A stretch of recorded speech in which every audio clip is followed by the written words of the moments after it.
Coucou tout le monde, on se retrouve aujourd'hui pour une nouvelle vidéo et on va commencer donc aujourd'hui cette vidéo avec ce que j'attends d'un roman fantastique. Il y a tout particulièrement une chose que j'aime beaucoup dans les romans fantastiques mais qui se fait pas encore beaucoup je trouve, c'est d'avoir une carte finalement soit au début du livre, soit à la fin, qui me permet moi de me repérer parce que dans la tête d'un auteur ça peut être fait d'une façon et dans la tête d'un lecteur d'une autre façon et le fait d'avoir cette carte en fait ça rend le livre un petit peu plus vivant, enfin pour ma part en tout cas, et c'est une chose que j'aime beaucoup retrouver dans les livres. Alors par exemple il y a l'auteur d'Harry Potter qui en fait, il y en a dans Le Seigneur des Anneaux, enfin pour moi c'est un point clé en fait du roman fantastique, on n'a pas tous la même imagination, la même façon de voir les choses et donc de pouvoir pendant la lecture se placer du point de vue de l'auteur ça me semble super important pour comprendre en fait finalement là où lui a voulu nous emmener. Alors en plus il existe des applications très sympas pour les faire qui sont gratuites et qui sont donc disponibles sur internet. J'ai pas forcément les noms en tête mais je vous mettrai tout ça au pire en commentaire de la vidéo, enfin en description plutôt de la vidéo et vous pourrez vous y retrouver un peu parce que je sais que dans mes abonnés il y en a beaucoup qui écrivent du fantastique et l'idée de la carte moi ça me semble être une idée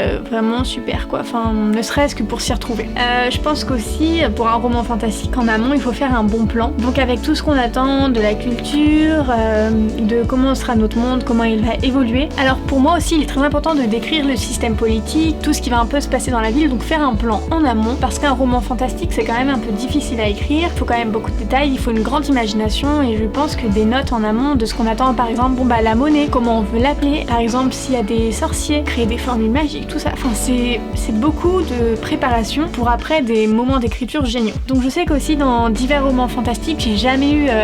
la même histoire avec la technologie, donc quand je dis ça c'est-à-dire que parfois la technologie elle est hyper avancée, donc on va se retrouver en 2030 où voilà il y aura des écrans partout, où les gens ne pourront vraiment plus se passer de leur téléphone, il sera ancré à leurs mains, et il y en a où on se retrouve dans un monde médiéval et c'est vraiment ce que j'attends du fantastique en fait, qu'à chaque histoire je me retrouve emportée dans une époque différente. Donc encore là ce point là c'est encore beaucoup de recherche parce que ça dépend de ce qu'on veut, enfin pour écrire au médiéval je pense qu'il faut faire quand même beaucoup de recherche. Je pense que même moi je serais pas capable de vous citer 3 termes médiévaux à proprement parler, tout ce qui touche au château ok, mais dans la suite enfin il faut quand même avoir des termes bien spécifiques. Les gens avaient une façon de parler qui était propre à l'époque. Que j'aime aussi dans les romans du futur c'est qu'on peut chercher à être différent parce qu'on ne sait pas comment on sera dans 100 ans, dans 200 ans, on parlera peut-être plus de la même façon et moi c'est tout ça en fait qui m'intéresse dans les romans fantastiques. Donc 4e point qui me semble important c'est de créer des conventions sociales. Moi je me vois pas lire des livres où c'est tout le temps la même chose, donc par exemple quand je parle de conventions sociales on va prendre comme exemple Divergente, je crois que c'est plus de la science-fiction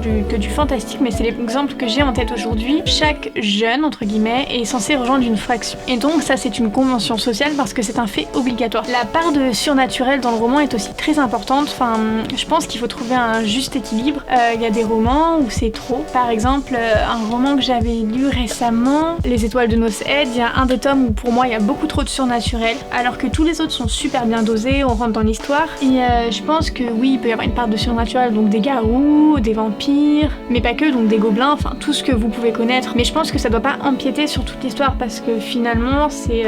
enfin oui c'est un roman fantastique mais il y a des limites quoi. Ce que j'aime beaucoup aussi c'est dans certains livres, donc là je pourrais pas vous en citer, j'ai pas d'exemple, mais c'était des auteurs auto-édités qui ont créé des créatures de leur imaginaire et c'était un point intéressant parce que du coup ils ont créé cette créature et même pour une créature naturelle pour moi il faut des règles, se dire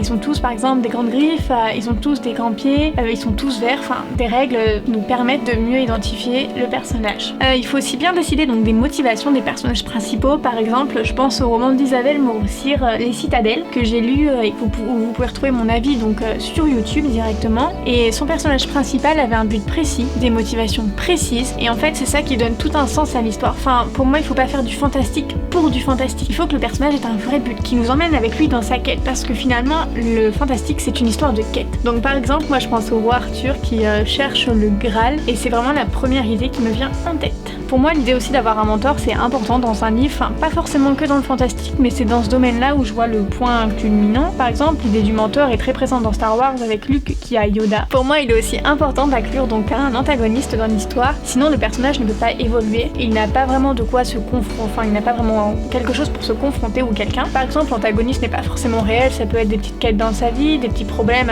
auxquels il cherche à s'affronter, ce genre de choses que je peux conseiller pour finir cette vidéo. Je dirais aux auteurs de fantastique de créer un bon plan parce que c'est ça qui va vous permettre de suivre votre histoire, donc de créer des règles. En fait il y a tout un procédé de création avant l'écriture pour que ça soit plus fluide pour vous parce parce que les auteurs qui ne font pas forcément toutes ces petites choses, donc créer un plan, créer des règles, se retrouvent vite perdus et le syndrome de la page blanche arrive très facilement dans ces cas-là. J'ai aussi oublié un point, c'est que dans ces romans-là, le décor est très important. Donc pensez bien à réfléchir au décor, c'est super important et c'est peut-être 30% de votre livre, quoi. Les règles, je dirais que c'est 20%, enfin il y a vraiment un quota à respecter pour tout ça. Si vous voulez, vous pouvez me contacter pour qu'on en discute ensemble, enfin c'est avec plaisir que je vous donnerai des petits conseils, des petites idées. Donc j'espère que cette petite vidéo vous a plu, c'est une petite nouveauté sur la chaîne YouTube, donc j'espère vraiment que ça va vous plaire parce que j'ai vraiment à cœur d'aider un petit peu tout le monde. Donc les nouveaux auteurs qui n'osent pas forcément se lancer en donnant des petits conseils de blogueuse parce que oui, j'ai lu des livres qui étaient vraiment nuls. Je vous fais